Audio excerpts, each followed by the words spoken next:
এই ভিডিঅ'টো চাই বহুত বেয়া লাগিলে। অসমৰে ল'ৰা বেংগলোৰত কাম কৰিব গৈছে, কক কলা কোম্পানীত কাম কৰে। এটা ৰুমত 4জনে মৃত্যু হ'ল।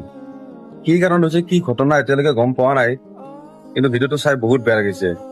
এটা ৰুমতে এনেকে মৰাটো এইটো সাধাৰণ কথা নহয়, কিন্তু নিশ্চয় কিবা আছে ইয়াত, এনেকেতো নমৰে।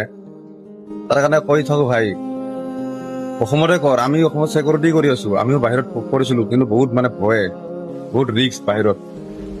তাৰ কাৰণে অসমতে কৰ, চিকিউৰিটি কৰ। যে বহুত কাম আছে অসমত কৰিব পাৰি, আমিও চিকিউৰিটি কৰি আছো।